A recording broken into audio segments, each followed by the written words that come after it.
मेरे प्यारे बच्चे, क्या आपने कभी सोचा है कि आपने ऐसा क्या कर दिया है जिससे आपके संपूर्ण शत्रुओं में अफरा तफरी मची हुई है? यह सवाल सिर्फ एक जिज्ञासा नहीं, बल्कि एक गहरी सच्चाई है।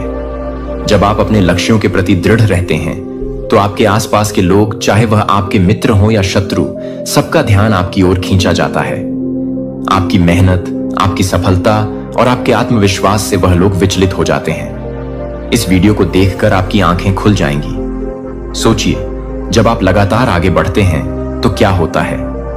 आपके आसपास के लोग आपकी प्रगति को देखकर खुद को असुरक्षित महसूस करने लगते हैं। यही वह समय है जब वे आपके खिलाफ साजिशें रचने लगते हैं। लेकिन याद रखें, यह केवल आपका संघर्ष नहीं है, यह उनकी असफलता का भी प्रतीक है। जब आप अपने सपनों की ओर बढ़ते हैं तो आपके शत्रु खुद को कमजोर महसूस करते हैं। आपकी यात्रा में आने वाली चुनौतियां और बाधाएं सिर्फ आपको मजबूत बनाती हैं। इसलिए जब भी आपको लगे कि लोग आपके खिलाफ हैं, तो समझिए कि आप सही रास्ते पर हैं। आपकी सफलता ही उनकी चिंता का कारण बनती है।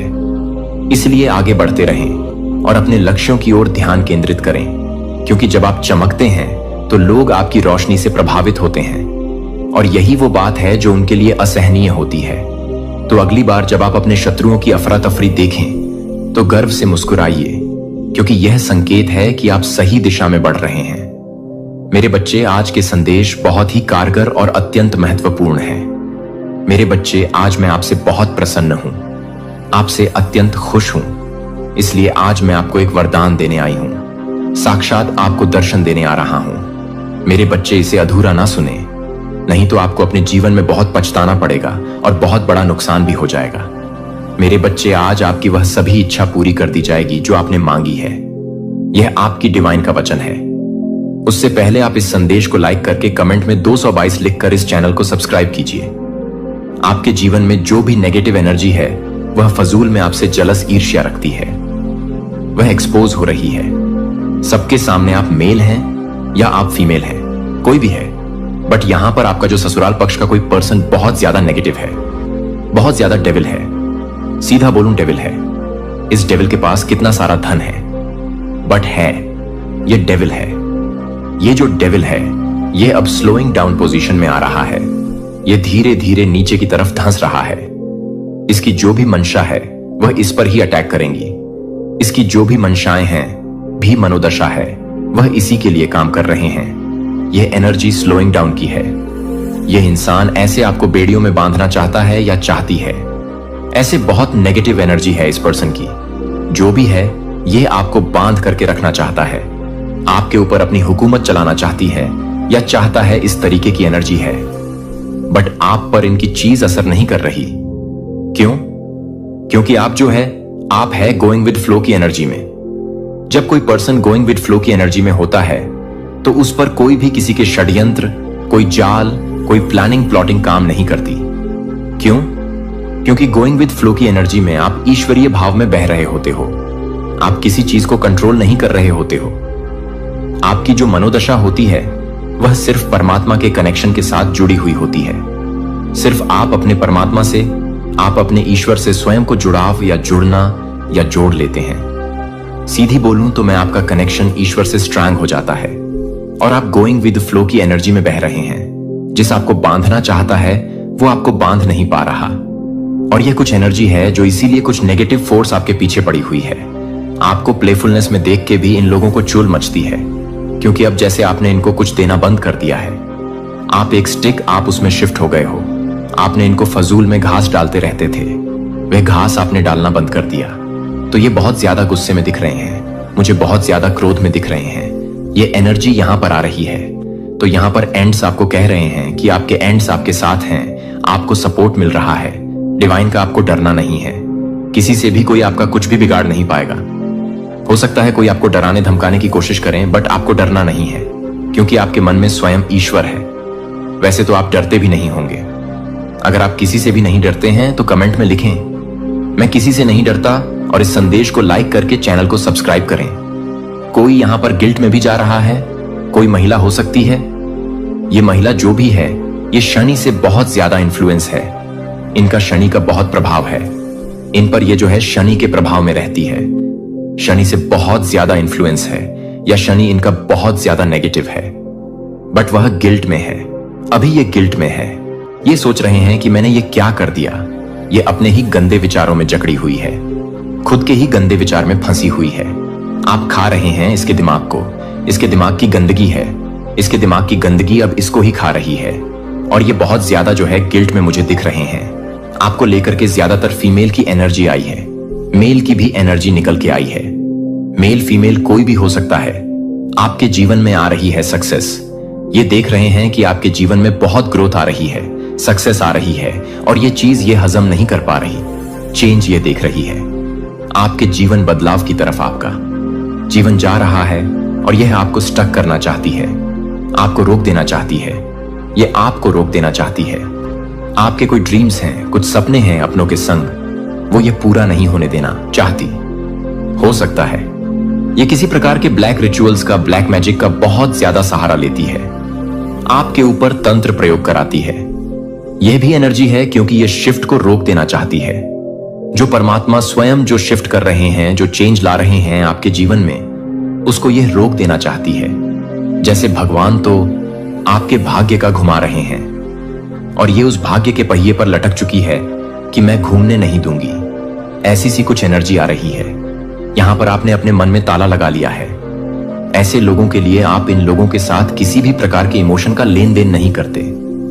इसी कारण से यह बहुत परेशान है, हैरान है, और इनकी बुद्धि भी अब बंध चुकी है क्योंकि आप लोगों ने इनको बाहर का रास्ता दिखा दिया है। आपने इनको बाहर का रास्ता दिखा दिया।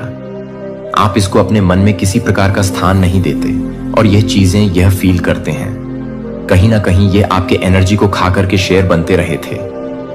तो जैसे ही आपने अपनी एनर्जी देना इनको बंद कर दिया, तो यह तिल मिलाने लगे हैं। उछल कूद इनकी मच गई है क्योंकि आपने इनको एनर्जी देना बंद कर दिया है। क्योंकि यहां पर आपकी तरफ प्रोजेक्शन किए जा रहे हैं, आपके स्कर्लक पर, आपके सोलर प्लेक्स चक्रा पर। ये जो भी नेगेटिव एंटिटीज है, इनको ये पता है कि आप बहुत ज्यादा साहसी हैं, और आप अपने जीवन में किसी भी कामयाब होने के लिए किसी भी हद तक जा सकते हैं। जीवन में आपको सक्सेस चाहिए, और आप किसी भी हद तक जा सकते हैं।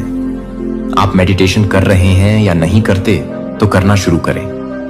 बहुत ज्यादा नेगेटिव फोर्स आपके अराउंड है, आपको यह चीजें महसूस होती हैं, तो आपको मेडिटेशन करने की आवश्यकता है, ध्यान करने की आवश्यकता है।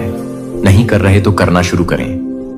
कुछ लोग सोर्स आपके जो है, जैसे मैंने अभी बताया, सोलर प्लेक्सस चक्र और आपका स्क्रल चक्र टारगेट किया जा रहा है। आपको लो फील हो रहा होगा, आपका काम करने का मन नहीं कर रहा होगा। उन्होंने एक बार कहा था, जब कोई बहादुर आदमी कोई कदम उठाता है तो अक्सर दूसरों की रीढ़ अकड़ जाती है। क्या आपका साहस आपके आसपास के अन्य लोगों को मजबूत बनाने वाला उत्प्रेरक बन सकता है? मैं आपको एलियाह के बारे में बताना चाहता हूं, नबी के बारे में नहीं, बल्कि एक युवा व्यक्ति के बारे में जिसे मैंने एक बार परामर्श दिया था। वह नशे का आदी था, क्रोधित था और बिल्कुल अकेला था। लेकिन एक रात बिना सोचे समझे स्क्रॉल करते हुए उनकी नजर एक लाइव स्ट्रीम प्रार्थना पर पड़ी। उन्होंने कहा कि उन्हें ऐसा महसूस हुआ जैसे स्क्रीन पर मौजूद व्यक्ति सीधे उनसे बात कर रहा हो। उस रात उसने अपना जीवन मसीह को समर्पित कर दिया। आज वह उस शहर में एक युवा समूह का नेतृत्व कर रहे हैं जिसने कभी उन्हें शर्म से दफना दिया था। वह लाइव स्ट्रीम एक महिला द्वारा किया गया था जिसके उस समय केवल 12 सब्सक्राइबर थे। लहरें उठ रही हैं, आसमान काला हो रहा है, और फिर भी यह ठीक वही समय है जब प्रकाश स्तंभ सबसे अधिक दिखाई देता है।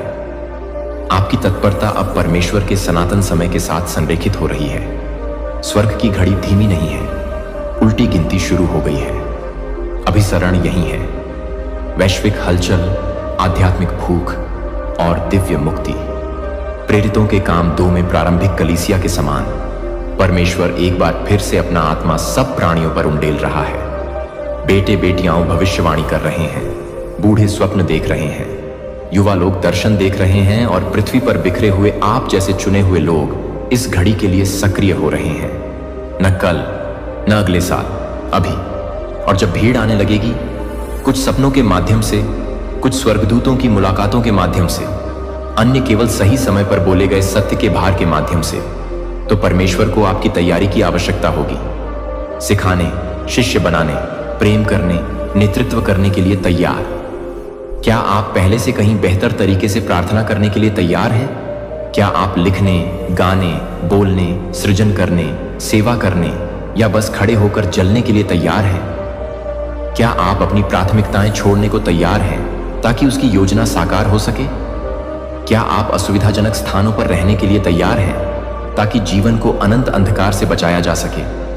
खेत सिर्फ सफेद नहीं है, वे कांप रहे हैं और स्वर्ग ऐसे मजदूरों की तलाश में है जो न केवल यह कहें कि मैं विश्वास करता हूं, बल्कि मैं उपलब्ध हूं।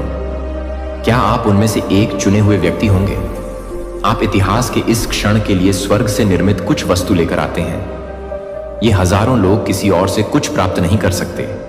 यह आपके अपने वन्य जीवन से उत्पन्न हुई गहरी करुणा हो सकती है। शायद यह वह अंतर्दृष्टि है जो हानि, विश्वासघात या भ्रम से निपटने के दौरान विकसित होती है। शायद यह वह अडिग आस्था है जो तब भी नहीं मरती जब आपके आसपास सब कुछ बिखरता हुआ प्रतीत होता है। या हो सकता है कि यह वह अटूट आशा है जिससे आप तब भी चिपके रहे जब अन्य लोगों ने हार मान ली थी। वही ज्योति अब अंधेरे में ठोकर खा रहे लोगों के लिए मार्ग रोशन करेगी। भगवान कभी भी दुख को व्यर्थ नहीं जाने देते। आपके अतीत की राख को नष्ट नहीं किया गया, उन्हें तेल में परिष्कृत किया गया। पवित्र तेल जो अब आपके जीवन पर टिका है। आपके घाव आपको अयोग्य ठहराने के बजाय आपकी आवाज को विश्वसनीय बनाते हैं। जब आप बोलते हैं तो आप खोखली प्रोत्साहन नहीं देते, आप प्रमाणित सत्य प्रस्तुत करते हैं, सत्य जिसकी कुछ कीमत चुकानी पड़ती है। भजनकार ने एक बार कहा था, जो लोग आंसू बहाते हुए बोते हैं वे आनंद की जय जयकार करते हुए काटेंगे। भजन 126:5। और अब आपकी फसल सिर्फ व्यक्तिगत खुशी नहीं है, यह आपकी आवाज की प्रतिध्वनि के माध्यम से असंख्य लोगों को एकजुट करने का कार्य है। अपनी कहानी को कमतर मत आंकिए। एक सिद्ध परमेश्वर के हाथों में एक टूटा हुआ बर्तन दूसरों के लिए जीवन जल का झरना बन जाता है। पौलुस ने कुरिन्थियों को याद दिलाया, हमारे पास यह धन मिट्टी के बर्तनों में रखा है कि यह प्रकट हो कि यह असीम सामर्थ्य हमारा नहीं परंतु परमेश्वर का है। 2 कुरिन्थियों 4:7। क्या ऐसा हो सकता है कि आपकी कमजोरी कोई दायित्व नहीं बल्कि एक सेतु है? एक बार मैं मार्कस के सामने बैठा था जो एक सैन्य दिग्गज थे और अब स्कूल संरक्षक बन गए हैं। उनके पास कोई सेमिनरी डिग्री या सोशल मीडिया प्लेटफॉर्म नहीं था, लेकिन लंच ब्रेक के दौरान छात्रों ने अवसाद, नशे की लत, निराशा के बारे में उनके सामने खुलना शुरू कर दिया। वह बस सुनते थे, शांति से प्रार्थना करते थे और कभी कभी बताते थे कि कैसे भगवान ने उन्हें युद्ध के आघात से बचाया। कुछ ही महीनों के भीतर उस परिसर में पुनः जागृति आ गई, लेकिन यह जागृति मंच से नहीं बल्कि झाड़ू लगाने वाले बर्तन से आई। परमेश्वर ने एक ऐसे चौकीदार का उपयोग किया जिसका हृदय युद्ध में परखा हुआ था। आप क्यों नहीं? आप में प्रामाणिकता, ईश्वर और लोगों के प्रति शुद्ध और निश्चल प्रेम, यह चुंबकीय है। यही वह चीज है जिसके लिए दुनिया भूखी है। पूर्णता नहीं बल्कि उपस्थिति। ये कोई पूर्वाभ्यास किए हुए भाषण नहीं बल्कि वास्तविक कहानियां हैं। लेकिन इस अगले स्तर पर जाने के लिए डर को मरना होगा। असफलता का डर, अस्वीकृति का डर, इस बात का डर कि अगर मैं पर्याप्त नहीं हूं तो क्या होगा। इन सभी को क्रूस पर चढ़ाया जाना चाहिए। हजारों लोगों के आह्वान के लिए करिश्मे से भी अधिक भारी चीज पवित्र साहस की आवश्यकता होती है। आपके ऊपर एक दिव्य साहस उतर रहा है। यह साहस आत्म प्रशंसा से नहीं बल्कि आत्मिक अग्नि से उत्पन्न होता है। जिस प्रकार पतरस, जो एक समय डरपोक और इनकार से भरा हुआ था, पवित्र आत्मा से भर जाने के बाद नए अधिकार के साथ प्रेरितों के काम 2 में खड़ा हुआ, उसी प्रकार आप भी स्पष्टता और आत्मविश्वास के साथ बोलना शुरू करेंगे जिसके बारे में आपको पता भी नहीं था। जब आत्मा उतरती है तो कायरता भाग जाती है। ईश्वरीय आत्मविश्वास मानवीय असुरक्षा का स्थान ले लेता है। जिस क्षण आप यह सोचना बंद कर देंगे कि आप कितने छोटे महसूस करते हैं तथा इस बात पर ध्यान केंद्रित करेंगे कि आपका ईश्वर कितना बड़ा है, आप देखेंगे कि भय दूर हो रहा है। गिदोन की तरह, जो एक बार दाखरस के कुंड में छिप गया था लेकिन बाद में 300 आदमियों को विजय तक ले गया। आप व्यक्तिगत योग्यताओं से नहीं बल्कि ईश्वरीय कार्य द्वारा परिवर्तित हो रहे हैं। क्या आप इस प्रशिक्षण में चलने के लिए तैयार हैं? अपने हृदय के द्वार खोलो।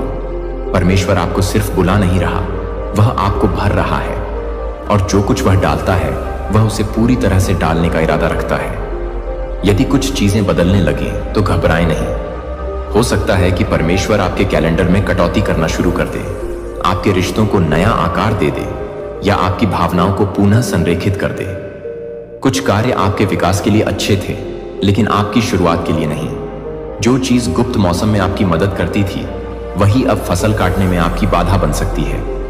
मैं तुम्हें अलीना के बारे में बताता हूं। महज 6 महीने पहले उन्होंने एक सफल ईसाई कला ब्लॉग चलाया था। उनकी योजना अपने ब्रांड का विस्तार करने, बुटीक खोलने और माल बेचने की थी। लेकिन एक सुबह प्रार्थना करते समय उसने भगवान को फुसफुसाते हुए सुना, इसे नीचे रख दो। उलझन में लेकिन आज्ञाकारी होकर उसने अपनी परियोजनाएं रोक दी। कुछ ही सप्ताह के भीतर उन्हें एक पुनर्वास केंद्र में रचनात्मक चिकित्सा का नेतृत्व करने के लिए आमंत्रित किया गया। उनकी पेंटिंग्स, जो कभी लाभ के लिए बेची जाती थीं, अब उन कमरों में लगी हैं जहां नशे के आदी लोगों को आशा मिलती है। उसने मुझसे कहा, मुझे लगा कि भगवान मेरे सपने को खत्म कर रहे हैं, लेकिन वह उसे उन्नत कर रहे थे। इसी तरह टाइलर पेरी पर विचार करें, जो एक फिल्म निर्माता, अभिनेता और परोपकारी व्यक्ति हैं, जो बेघर होने से लेकर वैश्विक सफलता तक के अपने सफर के लिए जाने जाते हैं। बहुत से लोग यह नहीं जानते कि उनके शुरुआती नाटक खाली थिएटरों में प्रदर्शित किए गए, उन्हें अस्वीकार कर दिया गया और गलत समझा गया। लेकिन ठीक होना और ठीक हो जाना एक समान नहीं है। आगे बढ़ना और परिवर्तन एक ही बात नहीं है, और यही मैं अब पेश कर रहा हूं।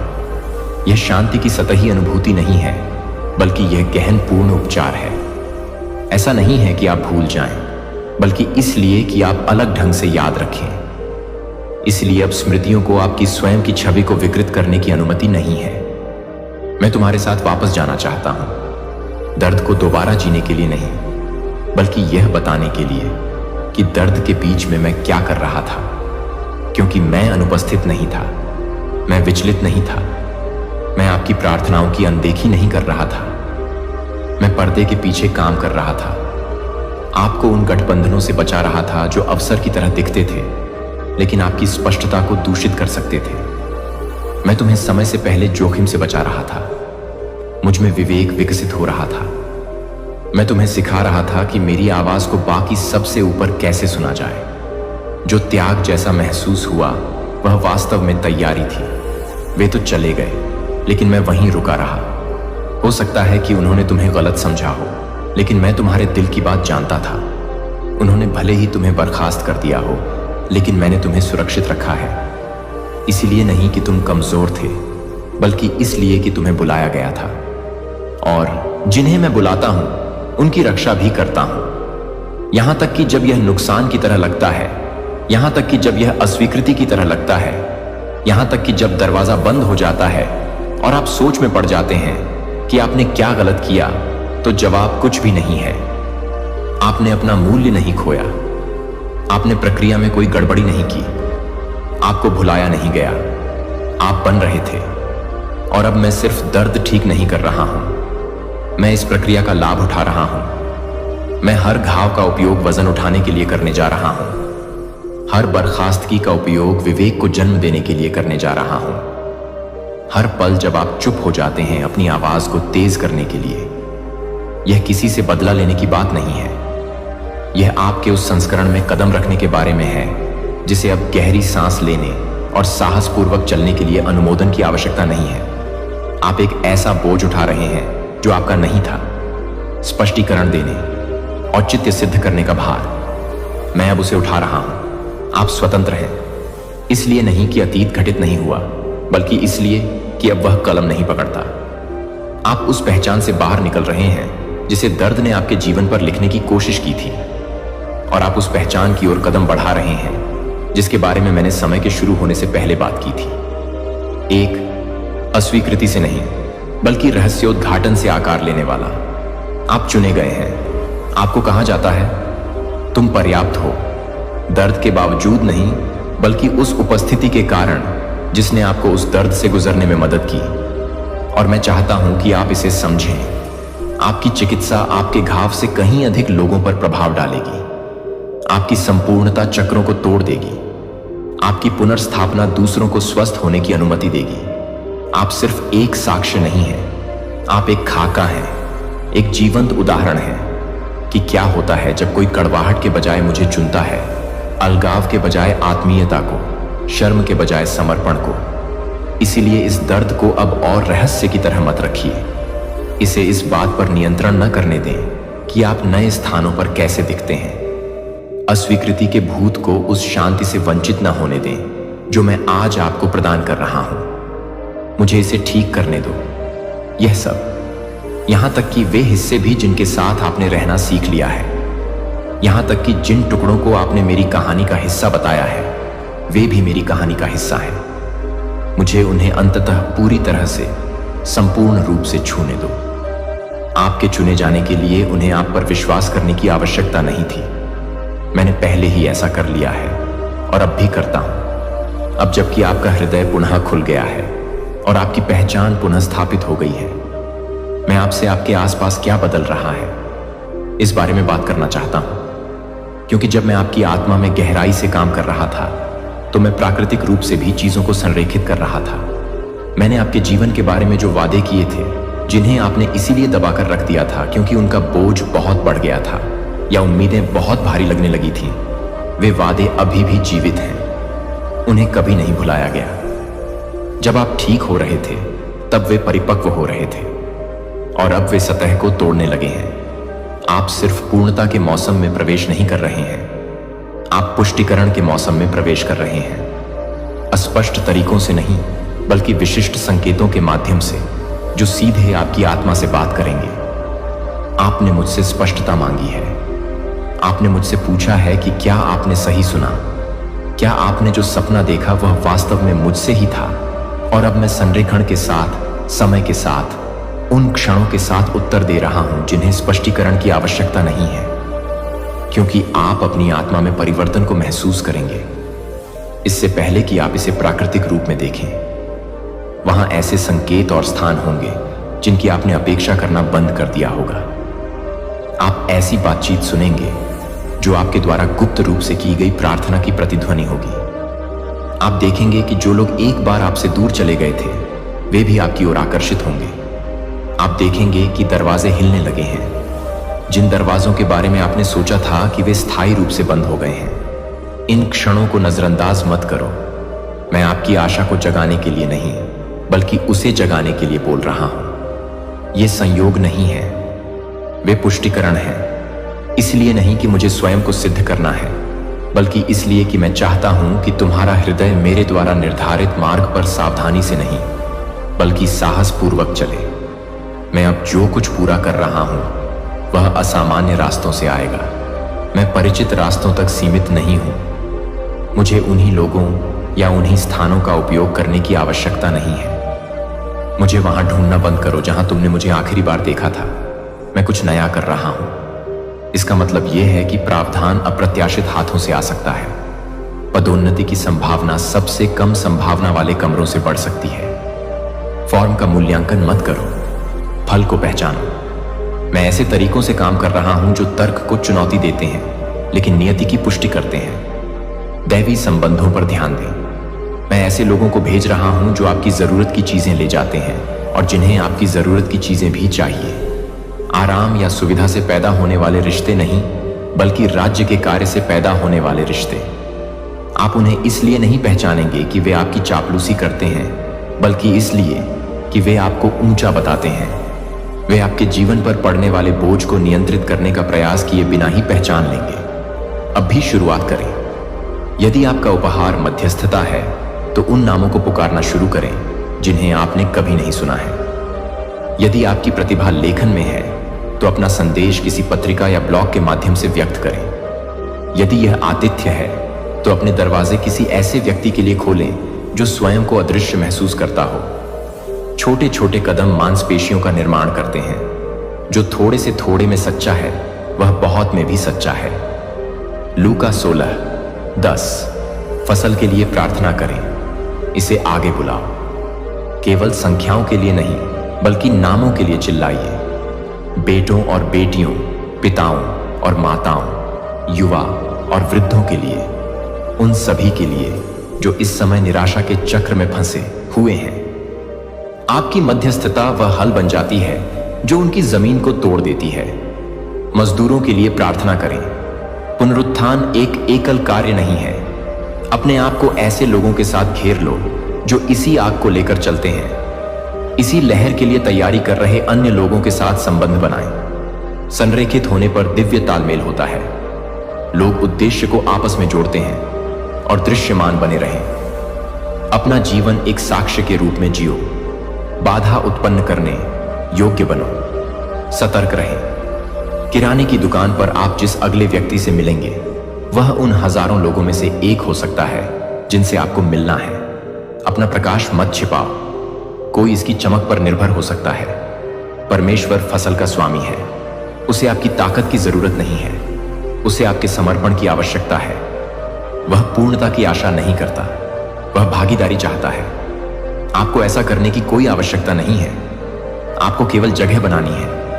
जैसे ही आप तैयार होंगे वह अवसर, रणनीति और परिणाम उपलब्ध कराएगा। क्या हजारों लोगों तक पहुंचने का विचार आपको भारी लगता है? ऐसा होना चाहिए। आपको यह काम अकेले नहीं करना था। मूसा ने भी इसे महसूस किया।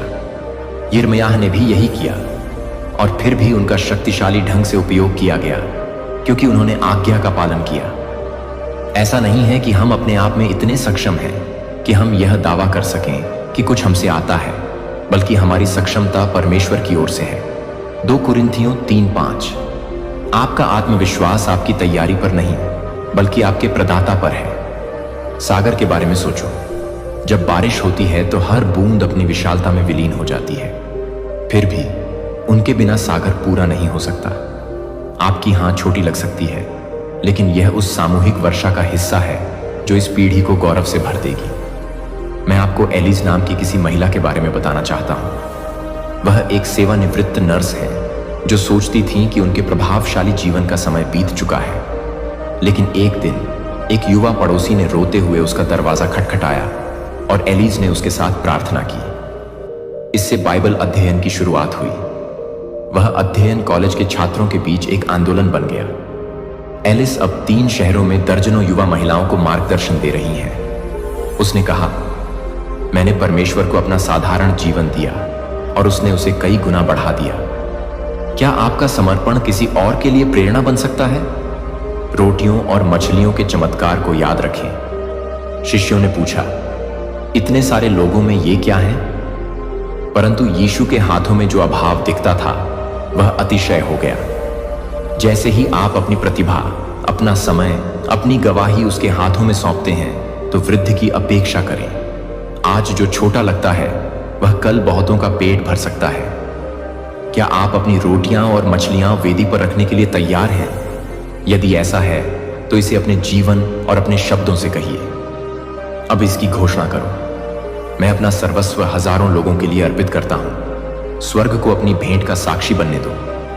तुम्हारे आत्मसमर्पण से नरक कांप उठे। यह एक संदेश से कहीं अधिक है। यह एक लामबंदी है।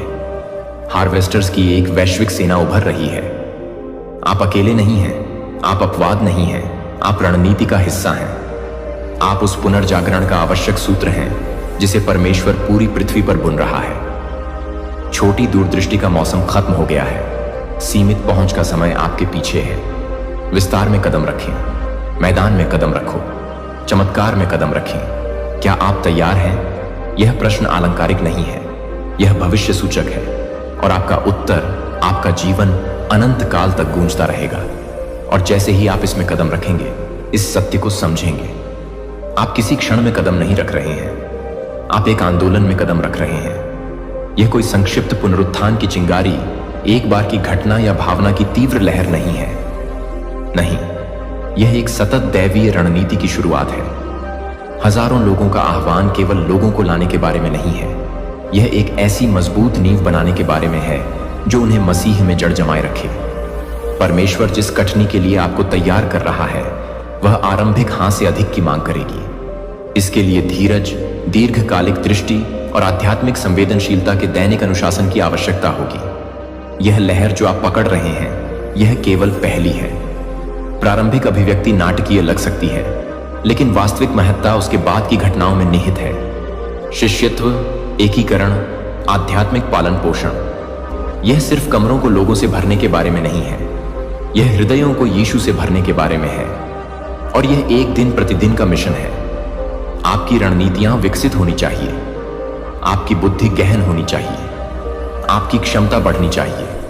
इसका अर्थ है स्वर्ग की आवाज से घनिष्ठ रूप से जुड़े रहना, सिर्फ आज ही नहीं बल्कि कल और परसों भी। आज का शब्द है तुरही की ध्वनि, लामबंदी की पुकार। लेकिन जैसे जैसे आप आगे बढ़ेंगे, इस ऑनेप्रेशन की विस्तृत रूपरेखा धीरे धीरे सामने आएगी।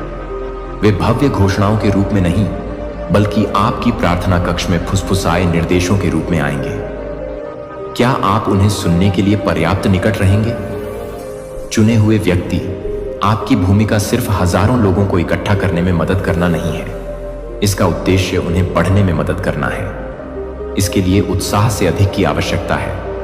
इसके लिए बुद्धि की आवश्यकता है। जैसा कि सुलेमान ने प्रथम राजा 3-9 में कहा, अपने सेवक को अपने लोगों पर शासन करने और सही और गलत के बीच अंतर करने के लिए एक विवेकशील हृदय दें। ईश्वर से यही विवेक देने के लिए कहें, क्योंकि जो आपको सौंपा जा रहा है वह प्रकाश नहीं है। यह शाश्वत नहीं बल्कि एक सेतु है। एक बार मैं मार्कस के सामने बैठा था, जो एक सैन्य दिग्गज थे और अब स्कूल संरक्षक बन गए हैं।